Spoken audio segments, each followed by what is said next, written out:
Chapter 2 Awa. When Awa was a 12-year-old garden sprite, great elders declared Smokeland the true realm of vision and spirits. Awa and the other sprites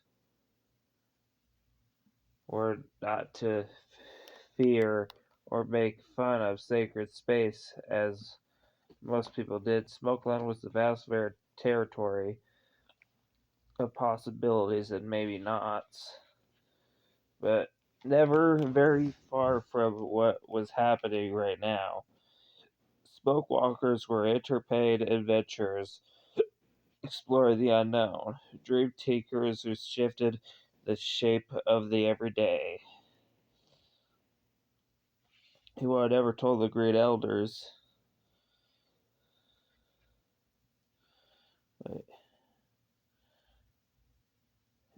or anybody that she'd become a Smokeland believer at 6. Whenever Mother's spirit faded away, like a smoke on the wind, Awa held tight to the mother's breath body, sometimes for hours. Awa told herself stories are taught to bees and the wild dogs until Mother returned from Smokeland with herbs and nowhere in this world.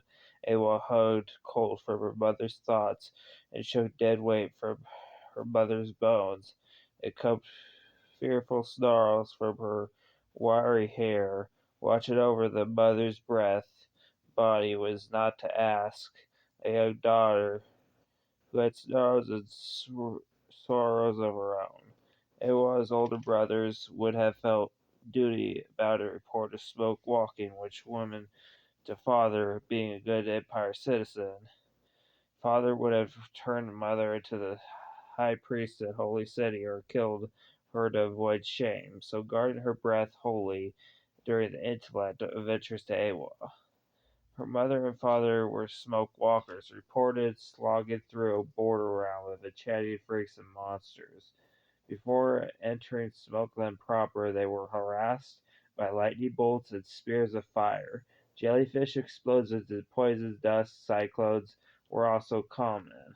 Worst was cold, dark emptiness that seeped through skin, erasing thought, desire, and fear to survive the border void. Smoke walkers often drank a cathedral seed and cloud silk potion to lift their minds above despair. This Lahesh potion ceased the journey but did not cause it. Even drugged, many people never made it through Smokeland's border realms. Their spirit bodies got lost in the emptiness or stolen by the high priest Herzrazim for his conjure. Their breath bodies withered to bone and then dust. Awa thought of it as poison, dessert in the mind. The first time she wandered to Smokeland in the company of bees, it was the day before her 12th birthday, and she, the oldest brother Kenu, opened an elephant corral left behind by a thief. Lord raiders and the beasts run free. Angry villagers who wanted to sell the elephants chased after them, but the elephants escaped. Father was outraged. I will run away from him, and mother arguing over true love and song over other man's child. Ewa followed behind honeybees as they flew sideways to the woods. Which woods she will never say. The forest surrounding father's lands was ancient cathedral trees whispered to one another up the clouds. Thanks. Bronze colored bark was dappled with purple moss. Feathery needle leaves starred red out green with age. Cathedral roots were as thick as Awa, and oozed as oily scent made her dizzy. In her childless memory, Smokeland terrain got entangled in the everyday. The first time, Awa was disappointed to find her brother or friends exploring jellyfish and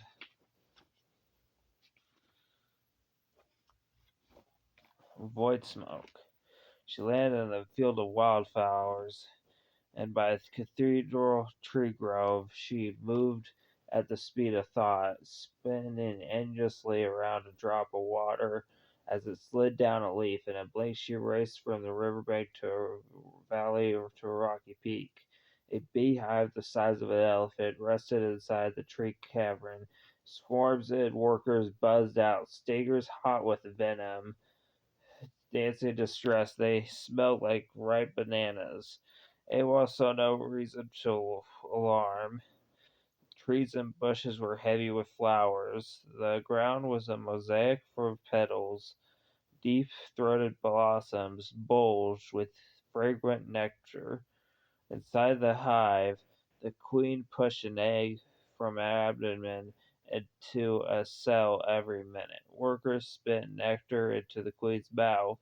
1,000 nurses buzzed over a developing brood. Drones were flat and risky. Bee paradise. Sentinel bees clustered around Ava's mouth. She was afraid that they might sting her. What was the danger? Was she the danger? They spit honey and venom on the tongue, a bittersweet connection. Night fell like a dark curtain, a cold scar moon hung overhead, a desperate lantern. In the deep dark, sentinels wagged their butts and buzzed away from the giant hive. Awa flew among a thousand bees towards Smokeland's border, where the flowers dissolved and cathedral trees crumbled into poison sand. The flash of moon dripped blood. Confused bees flew into the ground. They ate their own wings and stung rocks.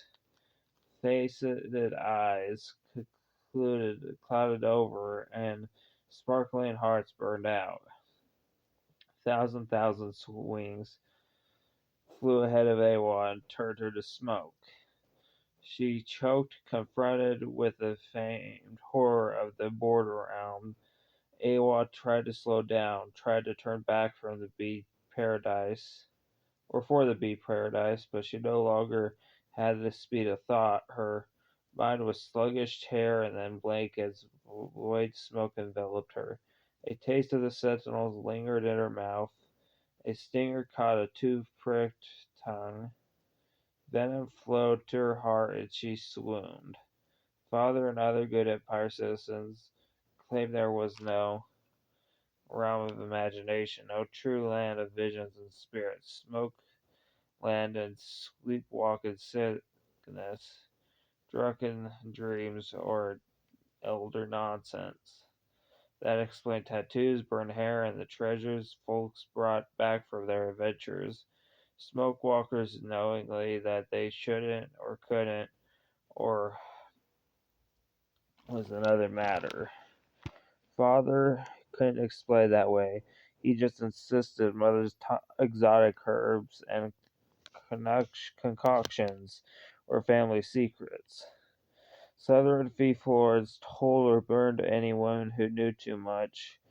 Northern savages sliced smoke walkers from the navel to the chin to expel demons.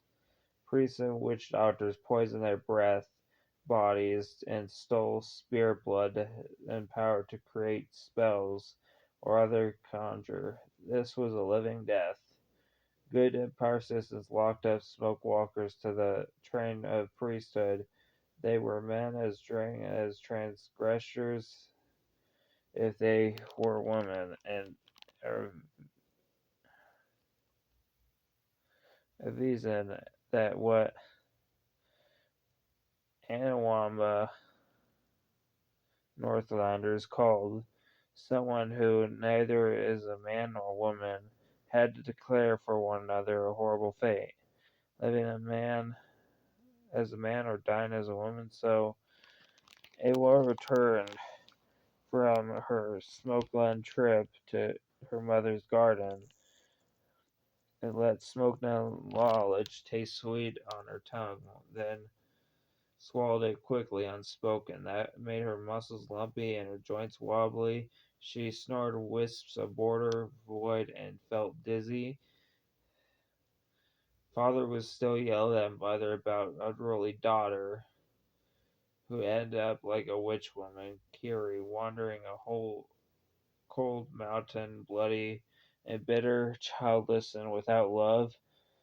Mother distracted him with the sack of jewels and coins while Awa struggled back to her everyday self.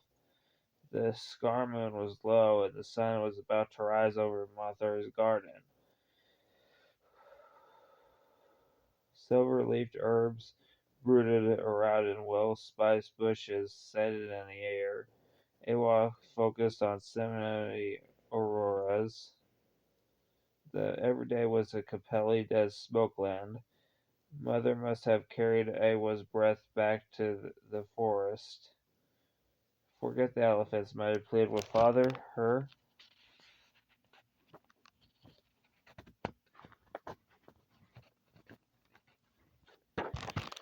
wilful hair was braided down in thick pailets.